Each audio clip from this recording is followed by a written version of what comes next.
കേരളത്തിലെ എല്ലാ വിദ്യാർത്ഥികൾക്കും മാർച്ചിൽ അവരുടെ ആനുവൽ എക്സാമും പബ്ലിക് എക്സാമും നടക്കാൻ പോവാണ്. അപ്പോൾ ഇനിയുള്ള ദിവസം എങ്ങനെ പഠിച്ചാലാണ് ആനുവൽ എക്സാമിനും പബ്ലിക് എക്സാമിനും അവർക്ക് ഫുൾ A+ അല്ലെങ്കിൽ ഫുൾ മാർക്ക് നേടാൻ പറ്റുന്ന കാര്യമാണ് നമ്മൾ ഈ വീഡിയോ ഡിസ്കസ് ചെയ്യുന്നത്. അതിന് വേണ്ടിയിട്ടുള്ള ഏറ്റവും ബെസ്റ്റ് സ്റ്റഡി ടിപ്സിനായിട്ട് ഇപ്പോൾ തന്നെ ഈ ചാനൽ ഒന്ന് ഫോളോ ചെയ്ത് വെച്ചോ. അതുകൊണ്ട് നിങ്ങൾ 2-3 കാര്യങ്ങൾ കമൻറ്റ് ചെയ്യണം. ഒന്ന്, നിങ്ങൾ ദിവസം എത്ര സമയം പഠിക്കുന്നുണ്ട്, നിങ്ങൾക്ക് ഏറ്റവും ടഫ് ആയിട്ടുള്ള വിഷയം ഏതാണ്, നിങ്ങൾക്ക് ഏറ്റവും ഈസി ആയിട്ടുള്ള വിഷയം ഏതാണ്, നിങ്ങൾ എത്ര പെർസെൻറ്റേജ് പഠിച്ചു കഴിഞ്ഞു, ഈ കാര്യം നിങ്ങൾ ആദ്യം കമൻറ്റ് ബോക്സിൽ ടൈപ്പ് ചെയ്യാം. ഇനി നിങ്ങൾ ശ്രദ്ധിക്കേണ്ടത്, നിങ്ങൾക്ക് ആനുവൽ എക്സാം അല്ലെങ്കിൽ പബ്ലിക് എക്സാമിന് ഫുൾ A+ നേടാൻ ആഗ്രഹമുണ്ടെങ്കിൽ നിങ്ങൾക്ക് ആദ്യം വേണ്ടത് ഒരു മൈൻഡ് സെറ്റാണ്. ഒരു അടിപൊളി മൈൻഡ് സെറ്റ് നിങ്ങൾ ക്രിയേറ്റ് ചെയ്യണം. ഞാൻ പഠിച്ചാൽ എനിക്ക് മാർക്ക് കിട്ടുള്ളൂ, ഞാൻ പണിയെടുത്താൽ എനിക്ക് മാർക്ക് കിട്ടുള്ളൂ, ഞാൻ എഫേർട്ട് ഇട്ടാൽ എനിക്ക് മാർക്ക് കിട്ടുള്ളൂ. ഒരു മൈൻഡ് സെറ്റ് നിങ്ങളുടെ മനസ്സിൽ എപ്പോഴും വേണം. ആ ചിന്ത എപ്പോഴും നിങ്ങളുടെ മനസ്സിൽ ഉണ്ടായിരിക്കണം. രണ്ടാമതായിട്ട് നിങ്ങൾ ഡീവിയേഷൻസ് അവോയ്ഡ് ചെയ്യാം. നിങ്ങളുടെ പഠനത്തിന് പിൻവലിക്കുന്ന സുഹൃത്തുക്കളാണെങ്കിലും സോഷ്യൽ മീഡിയാസ് ആണെങ്കിലും ആരാണെങ്കിലും എന്താണെങ്കിലും പഠിക്കാനിരിക്കുമ്പോൾ നിങ്ങളെ പഠനത്തിന് പിൻവലിക്കുന്ന ആളുകളോടൊക്കെ നോ പറയുക. അത് ആളുകളോ സാധനങ്ങളോ എന്തോ ആവട്ടെ, ആ ഡീവിയേഷൻസിനോട് നോ പറയാം. മൂന്നാമതായിട്ട് നിങ്ങൾ weekly 7 days daily 5 hours minimum പഠിക്കണം. മൺഡേ ടു ഫ്രൈഡേ എന്നുള്ള ദിവസങ്ങൾ നിങ്ങൾ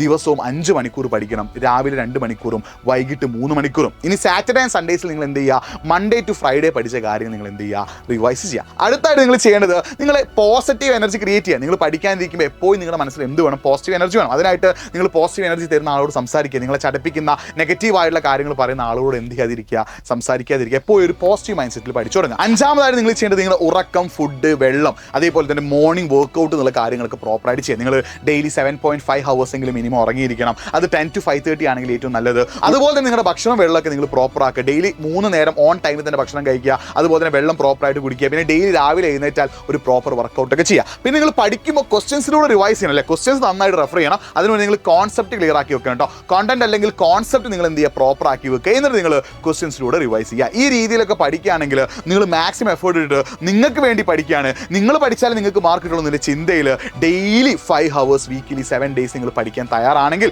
ആ പഠനത്തിന് കൂടെ ശനി ഞായർ നിങ്ങൾ റിവൈസ് ചെയ്യാൻ റെഡി ആണെങ്കിൽ നിങ്ങൾക്ക് ഫുൾ A+ എന്ന ലക്ഷ്യത്തിലേക്ക് എത്താം. അതിനെല്ലാവർക്കും സാധിക്കട്ടെ. All the best.